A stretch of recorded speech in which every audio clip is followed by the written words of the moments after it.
From Giuseppe Letizia, the 13-year-old boy who was euthanized by lethal injection for being in the wrong place at the wrong time, to 15-year-old Giuseppe Inzerillo, who was kidnapped and brutally murdered after he swore vengeance for his murdered father. These are children who messed with the Mafia and paid the ultimate price. Giuseppe Inzerillo, age 15.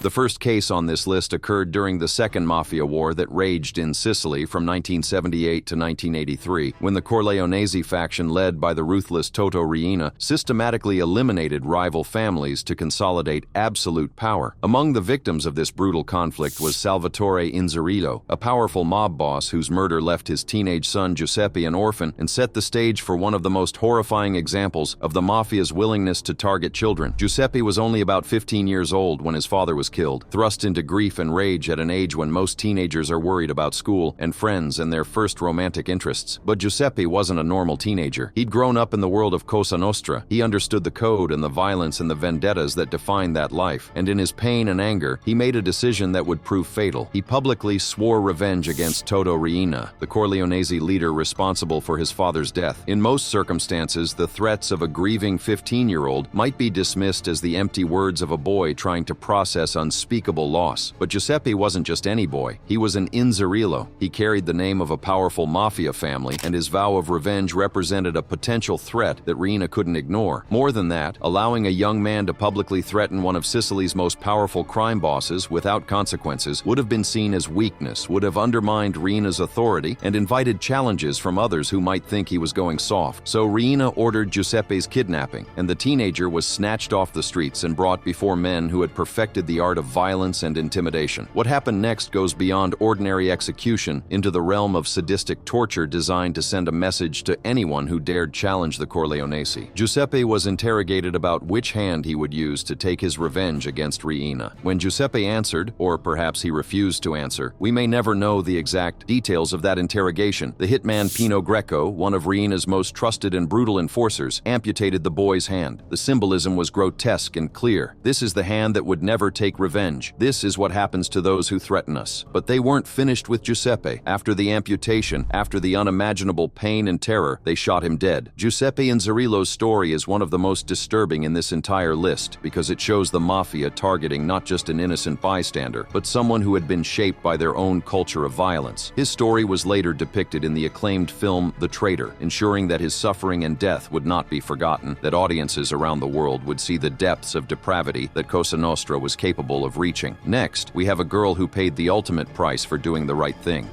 Gratziella Campagna, age 17.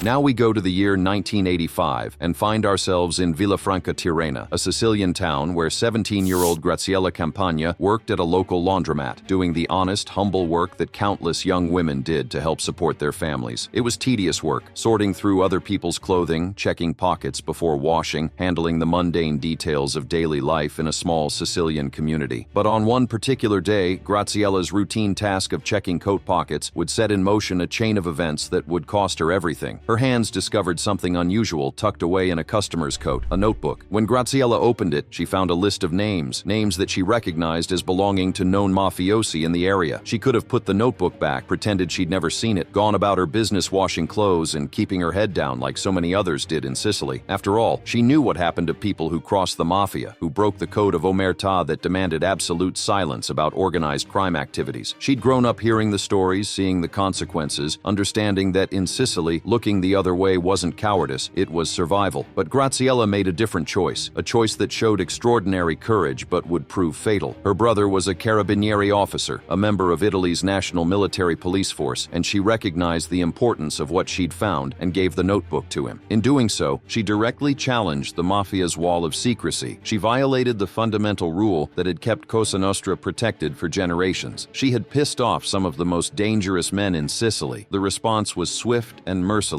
The Mafia members whose names appeared in that notebook, or those protecting them, devised a plan to eliminate the young woman who had dared to expose them. They didn't come for her in a blaze of gunfire on a public street. That would have been too obvious, too likely to generate the kind of public outcry that even the Mafia sometimes had to consider. Instead, they used deception. Gratziella was lured into a car under false pretenses, likely by people she knew or at least recognized from the community, people whose faces didn't immediately scream danger. But once she she was in that vehicle, the trap was sprung. She was shot 5 times with a shotgun, the brutal efficiency of the killing making it clear that this was a professional hit, a message being sent not just to her family, but to anyone else who might consider cooperating with authorities. The next child on this list was attacked for simply being unfortunate enough to witness a murder. Giuseppe Letizia, age 13. We go back to the year 1948, to the sun-baked hills of Corleone, Sicily. Yes, the same Corleone that would later become infamous through The Godfather, though the reality was far grimmer than any film could capture. Here, in the aftermath of World War II, the Sicilian Mafia was reasserting its grip on the island, and a young shepherd boy named Giuseppe Letizia, barely 13 years old, was tending his flock in the countryside. Giuseppe's life was simple as life could be for a poor shepherd boy in rural Sicily. He knew the hills, he knew his sheep, and he minded his own business, which in Mafia territory was the only way to survive. But on one fateful day, Giuseppe's eyes saw something they were never meant to see. He witnessed the murder of Placido Rizzotto, a socialist trade union leader who had been fighting for the rights of peasants and farmers, standing up against the very power structures that kept people like Giuseppe's family in poverty. The killers weren't ordinary criminals. They were Mafia members operating under the command of Michele Navarra and the notorious Luciano Leggio, men whose names would become synonymous with the brutal consolidation of Mafia power in post-war Sicily. Rizzotto had challenged their authority, had dared to organize workers and demand fair treatment, and for that transgression, he paid the ultimate price. But Giuseppe, the innocent shepherd boy who happened to be in the wrong place at the wrong time, had become an unintended witness to their crime. In the world of Cosa Nostra, witnesses are liabilities, and liabilities must be eliminated. It didn't matter that Giuseppe was just a child. It didn't matter that he had no intention of speaking to authorities, that he likely understood the deadly consequences of even mentioning what he'd seen. The mere fact that he had been present at the scene was enough to seal his fate. His presence pissed off the Mafia members who feared he might talk, that despite his youth, he might become a crack in their wall of silence. Days after witnessing the murder, Giuseppe found himself hospitalized for a minor injury, the kind of everyday accident that any young boy working in the rough Sicilian countryside might suffer. He had no idea that his hospital bed would become his deathbed, that the white walls of that medical facility would be the last thing he ever saw. Because one of the men who had ordered Rizzotto's death was not just a Mafia boss, Michele Navarra was also a doctor. Navarra, a man who had taken an oath to heal and protect, walked into that hospital room where a frightened 13-year-old boy lay vulnerable and defenseless. He administered a lethal injection to Giuseppe, killing the young shepherd to ensure his silence. There was no dramatic confrontation, no chance for Giuseppe to plead for his life or promise to keep quiet. Just a needle, a deadly dose, and another young life snuffed out to protect the interests of organized crime. Next, we have a boy whose fate was sealed the moment he saw something he shouldn't have. Claudio Domino, age 11.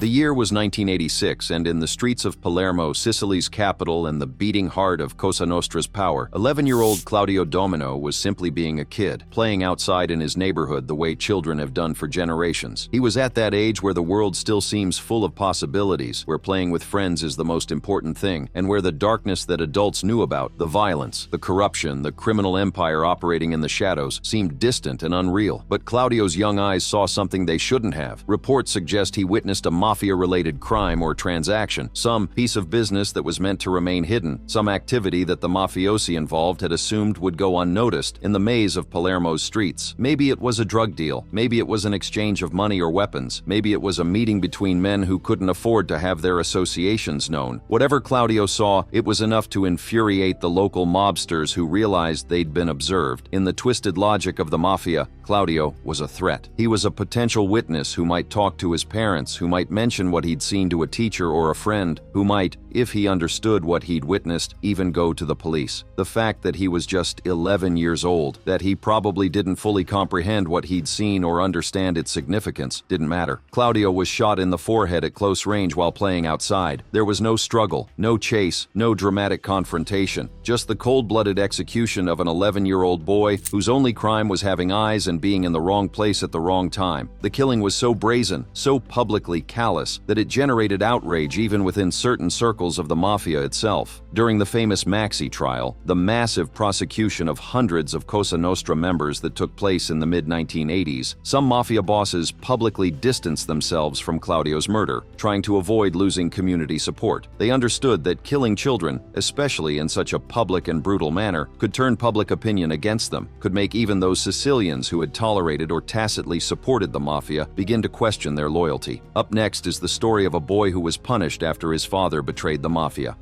Giuseppe Di Matteo, age 14 at death, kidnapped at 12.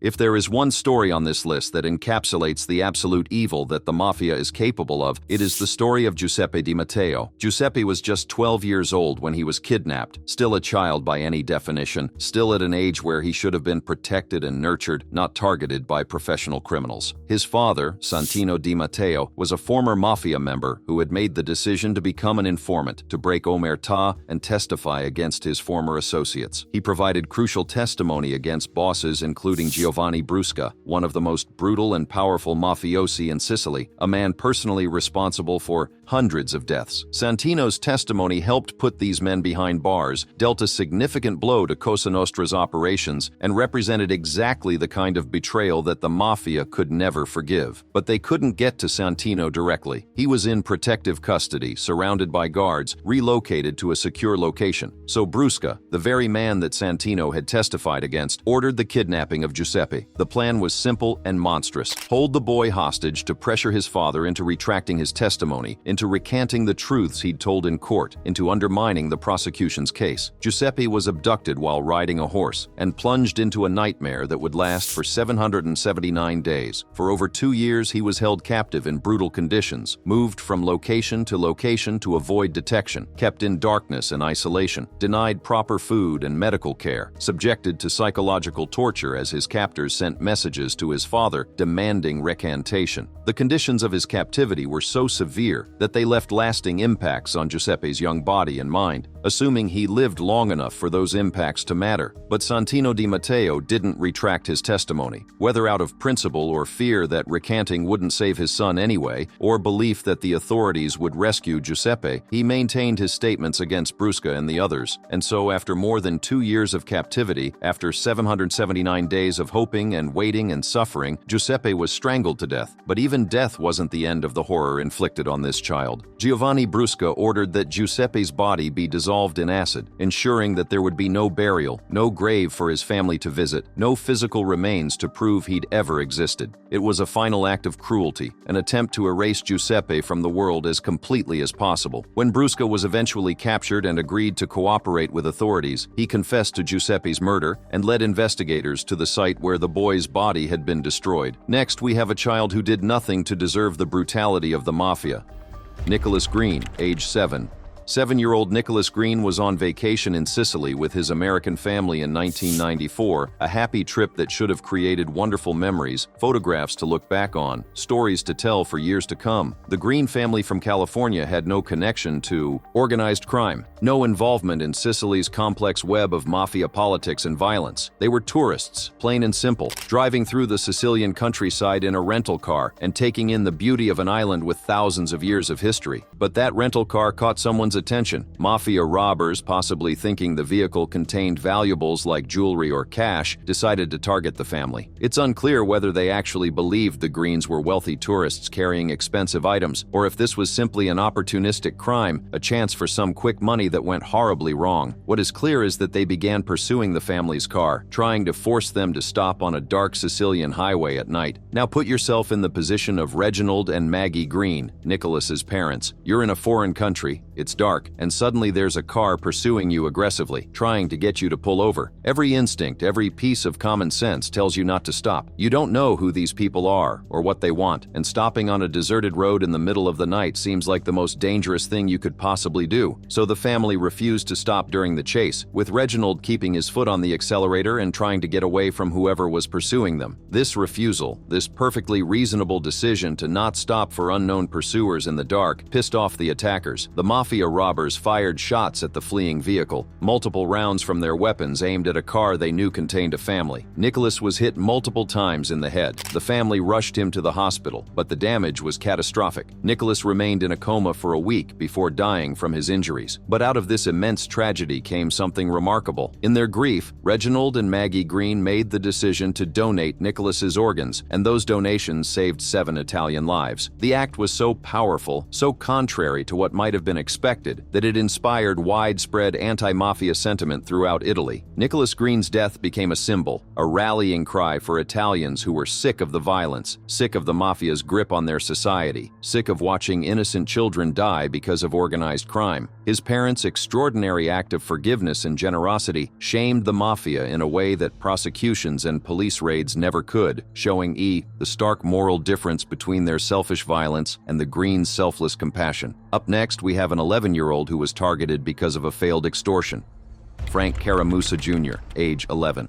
While most of the stories on this list come from Italy, where mafia violence against children has been more extensively documented, the American mob also has blood on its hands when it comes to targeting kids. In 1919, in Kansas City's Little Italy neighborhood, 11-year-old Frank Caramusa Jr. was helping his father with the family grocery business, doing the kind of honest work that immigrant families relied on to build better lives in America. Frank's father was a grocer, a hard-working man trying to make a living and support his family in a new country. But in early 20th century America, in Italian immigrant neighborhoods, running a business often meant dealing with the black hand, extortionists who demanded protection money from shop owners and merchants who used threats and violence to enforce compliance. These weren't the sophisticated, organized crime families that would emerge later, but they were precursors to them, criminals who preyed on their own communities and used fear to line their pockets. A mobster named Paul Catanzaro had demanded protection money from the elder Frank Caramusa, insisting that he pay regular extortion fees or face consequences. But Frank Caramusa Sr. was either brave, stubborn, or desperate enough to refuse. Maybe he thought that as an honest businessman, he shouldn't have to pay criminals for the right to work. Maybe he simply couldn't afford the payments and still feed his family. Maybe he hoped that Catanzaro was bluffing, that the threats were empty. He was wrong. Frank Sr.'s refusal to pay the extortion demands pissed off Catanzaro, who decided that if he couldn't collect money from the grocer, he would take something far more valuable, his son. This is the kind of calculation that defines organized crime, the willingness to inflict maximum pain on those who defy you, to make examples that will ensure others don't make the same choice. Young Frank Jr. was in a delivery truck, likely helping with the family business as children in immigrant families often did, when Catanzaro approached and shot him. It was a message written in the blood of a child: defy us and everyone you love is at risk. The aftermath of the murder shows how deeply the mafia's tentacles reached into American society even in those early days. Catanzaro was arrested for the killing, and in a functioning justice system, that should have been the end of the story. A child killer caught, tried, and convicted. But the mafia doesn't exist in isolation. It thrives by corrupting systems, by intimidating witnesses, by ensuring that even when their members are caught, they don't face consequences. Threats were made against witnesses, creating a climate of fear that made it impossible to secure a conviction. People who might have testified about what they'd seen suddenly developed convenient amnesia. Evidence mysteriously disappeared or became inadmissible. The prosecutors found themselves unable to build a case that could stand up in court when every potential witness was too terrified to speak. Catanzaro was never convicted of Frank Jr.'s murder, walking free despite having killed a child in broad daylight. The case illustrates the early American mafia's tactics against families who refused to comply, showing that even across the Atlantic, even in the supposedly law-abiding United States, the willingness to target children to enforce their will was present from the beginning. The next child on this list shows the mafia's complete disregard for life.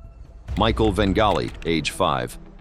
The summer of 1931 in New York City was hot and brutal, not just because of the temperature, but because of the escalating gang warfare that was turning streets into battlefields. The Prohibition era had created enormous wealth for organized crime families, but it had also created intense competition, territorial disputes, and a level of violence that made even hardened New Yorkers nervous. In East Harlem, a hit was planned against Joey Rao, a bootlegger operating in the intensely competitive world of illegal alcohol distribution. The hitman assigned to the job included Vincent Mad Dog Call, a nickname that should tell you everything you need to know about his temperament and his willingness to use violence. Call was a professional killer, a man who had made murder his career, and he approached his work with a recklessness that would eventually get him killed, but would first claim innocent victims. It was a hot summer day, the kind where parents send children outside to play because the cramped tenement apartments are unbearable, where kids crowd the streets and sidewalks seeking any breath of air, any chance to run and laugh and forget about about the poverty and hardship that defined life in immigrant neighborhoods. The street where the hit was planned was crowded with playing children, boys and girls enjoying their summer, completely oblivious to the violence that was about to erupt around them. Any sane person, any hitman with even a modicum of conscience or common sense, would have called off the hit or waited for a better opportunity. But Call and his associates weren't sane, and they certainly didn't let the presence of children stop them from attempting to murder their target. They fired into the crowded street, bullets spraying indiscriminately into the area where kids were playing. 5-year-old Michael Vengali was fatally shot in the chaos, a kindergarten-age child cut down by Mafia bullets before he'd even started elementary school. 4 other children were wounded, their young bodies torn by gunfire meant for an adult criminal who, ironically, survived the attack that was meant to kill him. The shooting generated massive public outrage. Even in a city accustomed to mob violence, even in an era when gang warfare was common, there was something especially heinous about shooting into a crowd of playing children. The newspapers screamed about the baby killers, and the public demanded justice for Michael Vengali and the other wounded children. Vincent Call was arrested and charged with the murder, and the trial became a media sensation. This should have been an open and shut case. Multiple witnesses, broad daylight shooting, a dead 5-year-old. But this was the American Mafia in the 1930s, when corruption ran deep and a good lawyer with the right connections could work miracles for guilty clients. Call was acquitted. Despite the evidence, despite the witnesses, despite the dead child, he walked free. The acquittal outraged the public but demonstrated the power of organized crime to escape justice even in the most egregious circumstances. Michael's presence in the crossfire, his being in the wrong place at the wrong time, had complicated the mobsters' escape and made them enemies in public opinion. But it hadn't been enough to secure justice. He died as collateral damage in someone else's war, 5 years old and playing in the street, murdered by men who couldn't even be bothered to wait for a better opportunity. The next child on this list wasn't even old enough to understand what the Mafia is.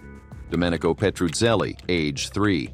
Fast forward to 2014, and you might think that in the modern era, with increased law enforcement, pressure, international cooperation against organized crime, and changing social attitudes, the Mafia would have evolved past targeting children. You would be tragically wrong. 3-year-old Domenico Petruzzelli was a toddler, at that age where the world is new and exciting, where every day brings discoveries and joys, where your parents are your entire universe, and you trust them to keep you safe. His mother, Carla Fornari, had shown extraordinary courage in 2011 by testifying against her husband's killers. This wasn't some distant organized crime case. This was deeply personal. Her husband had been murdered, and she had the bravery to stand up in court and identify the men responsible, to break the code of silence that keeps so many Mafia crimes unpunished. The men she testified against were part of the Sacra Corona Unita, a relatively younger Mafia organization based in Puglia that had made its fortune through drug trafficking and human smuggling. They were every bit as violent and ruthless as their more famous counterparts in Sicily and Calabria, and they didn't forget Carla's testimony. They couldn't get to her while she was under protection, so they waited, they planned, and they prepared their revenge. 3 years after Carla's testimony, the Mafia struck. Hitmen ambushed the family's car as Carla was driving with Domenico and her new partner. There was no warning, no chance to escape, no opportunity to surrender or plead for mercy. They opened fire with machine guns, the kind of overwhelming firepower designed to ensure there were no survivors. Domenico, his mother Carla, and her partner were all killed in the hail of bullets. A 3-year-old child, murdered because his mother had done what any decent person should do, testify against killers in a court of law. Domenico never had a chance, never understood what was happening, died in terror wondering why the world had suddenly exploded in violence and pain. His surviving brothers became protected witnesses, their childhood destroyed, their mother murdered, their little brother dead, their lives forever defined by the Mafia's revenge. They would grow up under assumed names, always looking over their shoulders, always knowing that the organization that killed their family was still out there. The murder of Domenico Petruzzelli demonstrates that in 2014, nearly a century after Frank Caramusa Jr. was killed in Kansas City, the Mafia was still willing to murder toddlers to punish those who defied them. All the prosecutions, all the arrests, all the social progress hadn't changed this fundamental truth. Organized crime values its power and its code of silence more than the lives of innocent children. Finally, we have the case of another 3-year-old who was murdered in 2014.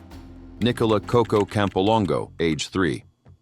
Nicola Campolongo, called Koko by his family, was caught in the deadly world of Calabrian organized crime through no fault of his own. The 'Ndrangheta, Calabria's Mafia organization, has become in recent decades perhaps the most powerful and wealthy criminal organization in Europe, controlling much of the continent's cocaine trade and operating with a level of sophistication and violence that makes them extremely dangerous. Koko's grandfather owed a drug debt to the 'Ndrangheta, having gotten involved in the dangerous business of drug trafficking where debts are paid in blood as often as in money. The family's involvement in the drug trade, their failure to pay what they owed, had pissed off dangerous men who saw murder as a routine business transaction. The 'Ndrangheta came for the grandfather to collect their debt, but they didn't come alone. Whether because the grandfather was using Koko as a human shield, or because the child happened to be with him at the wrong time, or because the killers simply didn't care about collateral damage, the result was the same. Koko was shot in the head at point-blank range, executed alongside his grandfather with the cold efficiency that organized crime brings to its murders. But the killers weren't finished. The bodies of Koko and his grandfather were placed in a car that was then set on fire. The flames meant to destroy evidence, to make identification more difficult, to quite literally erase their victims from existence. When authorities found the burned vehicle and recovered the charred remains, they discovered something else: a 50-cent coin on the roof of the car. That coin was a message, a symbol that anyone familiar with 'Ndrangheta practices would immediately understand. The debt had been paid, the accounts were settled. The grandfather's drug debt had been collected in the currency of blood, and the organization considered the matter closed. That they had to murder a 3-year-old child to send that message apparently didn't matter to them at all. The case generated international outrage. CNN covered the story, bringing global attention to the 'Ndrangheta's willingness to murder toddlers. The Mirror wrote about Koko's death alongside other cases of children murdered by Italian organized crime. The Mob Museum in Las Vegas included his story in their documentation of mafia violence against children. 2 suspects were eventually arrested for the murders, and the case moved through Italy's judicial system. But no amount of prosecution or punishment could bring back Koko Campolongo, could give him the chance to grow up, could undo the horror of his final moments. Koko's story, along with Domenico Petrucelli's from earlier the same year, proved that in 2014, in the modern era, with all our technology and law enforcement capabilities and supposed social progress, the mafia was still murdering 3-year-old children. The grotesquely false myth of mafia honor, the idea that they had lines they wouldn't cross, had been thoroughly demolished by the charred remains of a toddler left in a burned car with a coin on the roof. Thank you for watching this video. If you'd like to watch another fascinating video like this, click on one of the boxes on your screen right now.